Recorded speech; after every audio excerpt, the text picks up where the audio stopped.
as a result of America's tariffs on cars and the massive global uncertainty going on right now, stock prices have collapsed. I mean, we're looking at stock collapses everywhere. It's not just Tesla. It's not just Chinese electric car companies, not just BYD. It's nearly everyone. But the key question is this: is this the perfect opportunity? Warren Buffett, he often says, strike when the fire is hot. Hold your cash and take that opportunity when it comes. And my question to you guys, I want to know what you think. Is this that time? It could be. Hello, my friends. Welcome to the channel. I'm Sam Evans. You're watching the Electric Viking. Great to have you with us.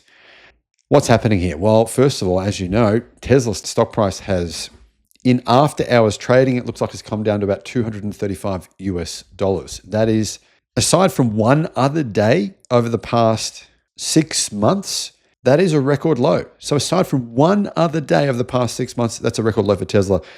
Does that mean Tesla is worth looking at? It very well could be.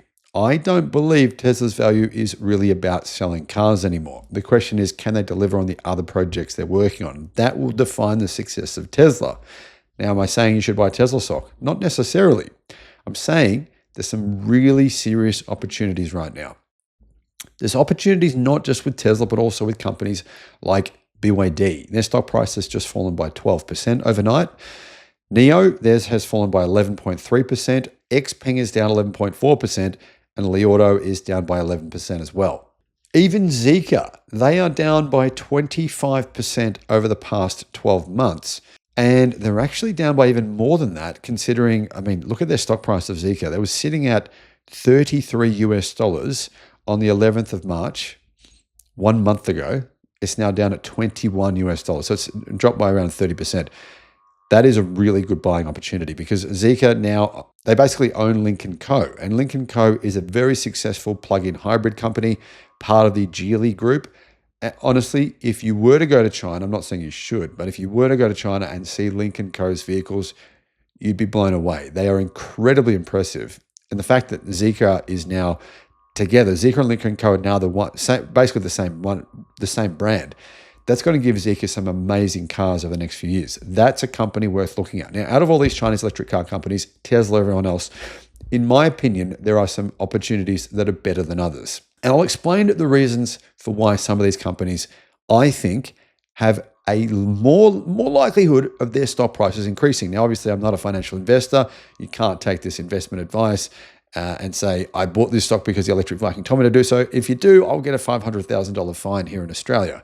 If you're in America, go right ahead. Say it was me. Not a problem over there. If you're in another country, then great. Now, personally, I think right now is a phenomenal opportunity. And the reason being, we have so much more information on these companies than what we did 12 months ago, 2 years ago. It's true, I lost money investing in NIO and XPeng. This was a couple of years ago.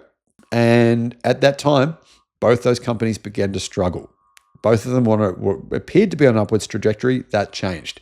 Since then, if you're looking at XPeng and NIO, those two I just mentioned, well, one of those companies is clearly doing much better than the other, and that is definitely XPeng. The question I have here for people, and I often will say this, why did the Volkswagen Group want to invest in XPeng? Why do the Volkswagen Group want XPeng's platforms? Why do they want to use their software? Basically, the Volkswagen Group is saying we want everything that XPeng are doing. Why didn't they say that to NIO? I think that's a pretty compelling question. Here's the crazy thing though. Within the past 12 months, XPeng stock price has gone up by 163%. 163%.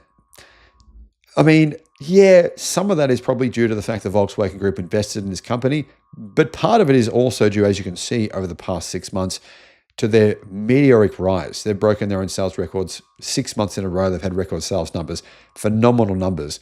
And I believe that XPeng will be one of the survivors. BYD will be one of the survivors as well. When I say survivors, what does that mean? Well, I'm not just referencing China's bloodbath. XPeng's CEO said that the Chinese car market is a bloodbath, and he believed that only 7 car companies would be left within 10 years' time. In fact, I think he said 5 years' time. I'm putting it at 10 years. 7 companies would be left. I see one of those as being XPeng. I see another one of those as being BYD, and I see another one as being Zeekr. So those are the three car companies that I see having the most global success. You cannot just be a great car company and just sell cars in China. It's not a recipe for success. Those three companies are going global as quickly as they can, and they make premium cars that are good. I've driven a lot of different electric cars, and these are the three, in my opinion, that are making the best cars. BYD's cars, are they always the best? No, but they're in every price segment. They have luxury cars, they have supercars, they have mid-spec price cars, they have low-spec price, they have every kind of car. I mean, maybe they've got too many cars. It's kind of confusing. It's almost like walking into a lolly shop and there's 1,000 different lollies you don't know what to buy. There's so many different options. And even me, I've done what do you reckon? Maybe 300 videos on BYD, and I'm getting confused. There's like a new model every single week. But hey, they are doing well. They're the second biggest battery company in the world. So that leads me to this. The four companies that I see as massive opportunities in the car industry to outlive the disruption, outlive the bankruptcies we're going to see over the next 10 years, and there's going to be a lot of them. Think of how these tariffs affect these Chinese car companies. They don't at all. They don't affect them at all. None of them are selling cars in America. It changes nothing for them. But it does change the ball game for Japan. It does change the ball game for Germany. It also changes it big time for General Motors and Ford. All of those companies, you're looking at Subaru, Toyota, Mitsubishi, Suzuki, Nissan, Honda, Mazda, all of them. German companies, Porsche, however you want to call them, they're all going to struggle. BMW, Mercedes-Benz, the Japanese, they have the most exposure to these tariffs in the United States, but all of them are in big trouble. Whereas these Chinese car companies, they're not even selling cars in America anyway, right? They're selling them everywhere else. Give you one story here to prove the point. Who is the biggest car maker in Thailand? Thailand's a pretty big car market. It's the second biggest pickup truck market in the world. Well, it's always been Toyota. Toyota has always been the powerhouse. It's Southeast Asia, right? Toyota dominates Southeast Asia. Well, at least they did. They don't anymore. In fact, for the first time in history, Toyota has been surpassed by BYD. BYD beat Toyota even without including its brand Denza sales. If you just exclude the Denza brand, BYD still beat Toyota. Add the Denza brand, they beat them by even more. And BYD will do this everywhere. So will other car companies. So I believe will XPeng. XPeng have an avalanche of models coming that will compete with BYD and potentially be even better value. The Mona 03, M03, the XPeng P7, there's a new plug-in hybrid, there's a new G9, there's an X9. All these models are going to be overseas. They're all coming. XPeng are going hard overseas. They plan for having 50% of their sales being outside of China within the next few years.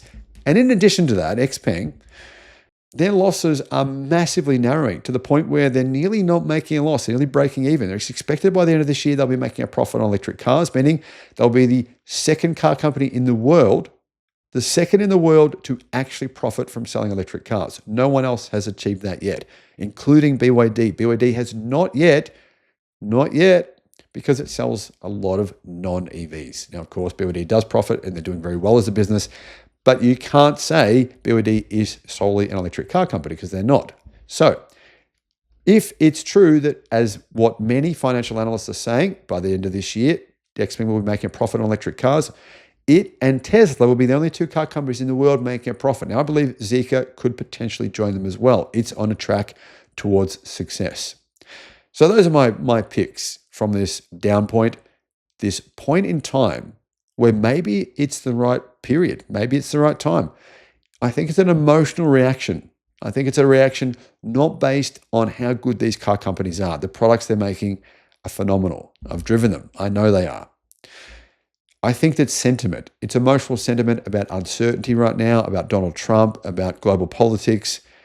But all of that will probably change over the coming years. And these car makers, in my opinion, are the most likely to be left standing. What are your thoughts? Do you agree? Let me know in the comments. Bye-bye.